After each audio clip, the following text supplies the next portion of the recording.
a different shape tomorrow. Well, good morning, ladies and gentlemen, and thank you very much indeed for coming along to this, our third election manifesto analysis in less than a bit more than 4 years. I'm Paul Johnson, I'm Director of the IFS. What we're going to do today is I'm going to make some brief opening remarks. I'm actually not going to fully read out the quite long document you have in front of you because my colleagues also have rather a lot to say, and you probably want to hear the detail from them more than you do from me. So let me just start with a few high-level observations. I think the first one is we're doing an analysis of the manifestos as they are presented. Manifestos and what actually happens are rarely exactly the same thing. If we look at the 2015 Conservative Manifesto and the 2017 Conservative Manifesto, they were promising considerably less in the way of spending and indeed of borrowing than we actually ended up with. And this manifesto also has very little in the way of additional spending commitments in it. That is broadly, I think, because if they were going to spend more, they would have to have said either they want to tax more or that they won't meet their pledge to balance the current budget. So the Conservative manifesto is remarkably brief on real change either in the tax or the spending system. Whether we would get so little change in effect, in reality, I think has to be open to question. The Labour manifesto could not be more different. It is proposing huge tax rises, £80 billion a year, which would take taxes to their highest peacetime level on a sustained basis in the UK, and they're talking about huge spending increases well in excess of £100 billion a year, which again would take spending to its highest peacetime level as a fraction of national income. I'm sceptical that either would, within a parliament, deliver what they say they would deliver. The chances of the Conservatives managing not to increase spending at all relative to what's already baked in the spending round, I think, is limited. The chances of Labour being able to spend the £55 billion a year of additional investment spending they suggest, I think, is very limited. And the £80 billion of tax rises that they propose, I think, would not themselves materialise from the set of tax increases that they propose. I think the big picture with respect to the Labour manifesto is, if you look at the size of the state they're proposing, if you look at the size of spending, if you look at the size of tax, that is not particularly unusual by Western European standards. It's very unusual by our own historic standards.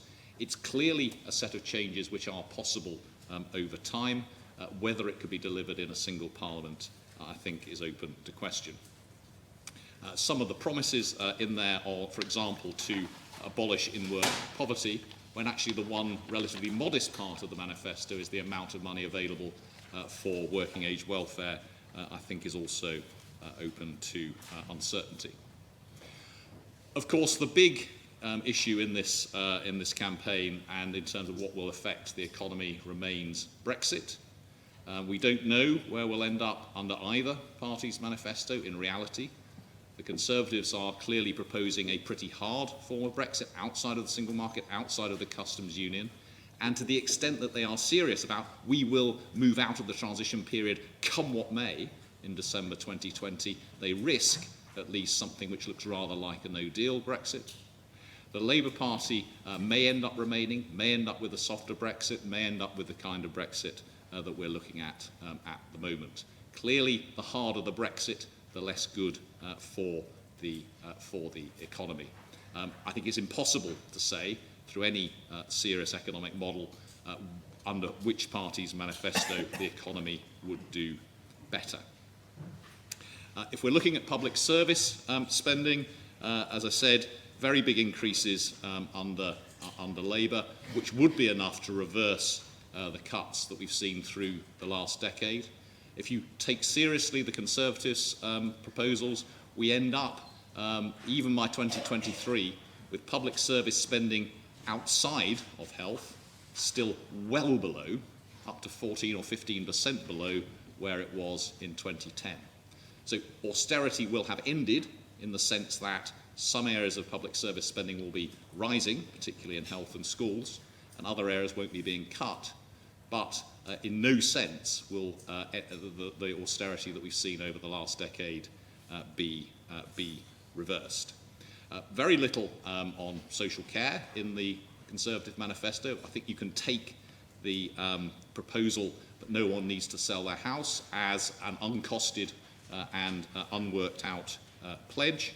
Much more in the Labour manifesto for social care spending, but still not dealing with the ultimate problem, which is the danger of catastrophic cost.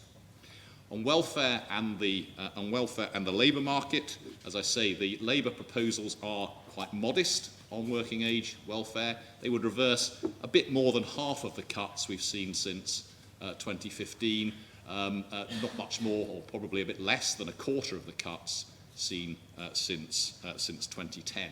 They have said that they would get rid of or replace universal credit. We don't know what that means. If that is a serious proposition to tear it up and start again, then we end up with another decade of turmoil. Both main parties are talking about very big increases in minimum wage, and Labour is talking about very substantial increases in labour market regulation. Even putting all of that together, you get nothing close to, as I said, getting rid of in-work poverty. That is a laudable aim, and I think Labour's proposals over a long period of time would move us in that direction. They clearly wouldn't actually remove in-work poverty over a parliament. All of the parties are being quite generous to pensioners. All of them are keeping to the triple lock. None of them seem to recognise that this is now the best off, wealthiest group in the population. A big difference to where we were 20 years ago. Labour's proposals to keep pension ages at 66 going forward are very expensive in the long run. The £58 billion pledge to the so-called WASPy women, interestingly, is a lot more than is being proposed for the much bigger, much poorer group of working age benefit recipients. And it does worry me that if you think that giving people 15 years notice of a change leaves it impossible to make that change, then that is a recipe for stasis in policy making. Looking at taxes, again, if you think the tax system is fine as it is, then the Conservatives you'll be very happy with, because there's nothing essentially in their manifesto, a tiny reduction in national insurance contributions and a very unwelcome triple tax lock, no more increases in national insurance, VAT or income tax. The Chancellor in 3 years' time could well regret that promise. Labour are talking, as I've said, about very big increases, taxes on companies. It would raise, if you take their numbers at face value, which I suggest you don't, but if you take their numbers at face value, it would raise corporate tax revenues to the highest pretty much in the developed world. Stuart will talk through some of the details of that in a moment. In their own, just in their own terms, clearly it's not the case that Labour's proposals would only affect the top 5% of the population. Their dividend tax changes, their marriage tax changes and so on would directly affect many more than that. And of course, if you're taking 40 billion out of the corporate sector, someone ends up paying for that. What does all of that mean for the public finances? Well, you know, the truth is we don't know, because there is so much uncertainty about what's going to happen to the economy, how much of the tax revenues would come in, what would actually happen to spending. Taken at face value, all three parties would broadly keep to something close to current budget balance, not quite. Even taken at face value, Labour would no longer get to current budget balance because they have 58 billion for the WASPy women in there. Actually, the Liberal Democrats are the most fiscally fiscally prudent or conservative from their manifesto if you take all of that at face value. But I cannot say enough how uncertain all of the public finance numbers are going forward, given uncertainty about Brexit, given uncertainty about what's in the manifestos. To conclude, these are, again, looking at the three big parties' manifestos, the choice could not be clearer. Under the Conservatives, essentially across the piece, once you've got the spending round increases in schools and health through the door, it's steady as she goes, really not much change, Brexit apart.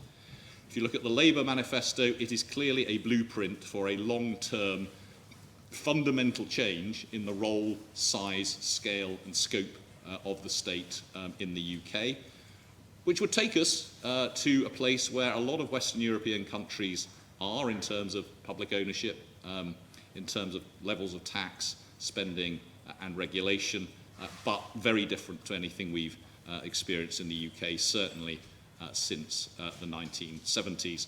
But I would say I would take this as a long-term blueprint rather than a plan for everything that can be done within a single period. And I would stress there is no other country which spends as much as Labour is suggesting and does not have high levels of tax on people on ordinary sorts of earnings. The Liberal Democrat manifesto in most periods would be seen as really quite radical, big spending increases, big tax increases, but very much dwarfed by what's in Labour's manifesto. So that's my view of our view of the overall picture. You can see more detail in these opening remarks, but as I said, rather than read all of that out, I'm going to leave more time for my colleagues because, as you might gather from what I've said, we've got an awful lot to say. I should stress that I have said, and my colleagues will say, more about the Labour Party manifesto than the Conservative manifesto. That is because there is a lot more in it. It's not because we particularly like the Labour manifesto or particularly hate the Labour manifesto. It's just that there's a lot in there. And the Conservative manifesto, there's just nothing in there. Well, nothing. There's very little in there. So there's not a lot to say. So that is why we are saying more about Labour than Conservatives. No other reason than there is just more to say. So what's going to happen now is that my colleagues, Stuart Adam first, will talk about tax. Then Rob Joyce will talk about welfare and labour market policies. Christine Farquharson, who's sitting in front of me here, will then talk about public service spending. And finally, Carl Emerson will talk about the public finances and wrap up one or two other issues. Hopefully they'll be done in an hour or not too much more than an hour, and then we'll have time for questions.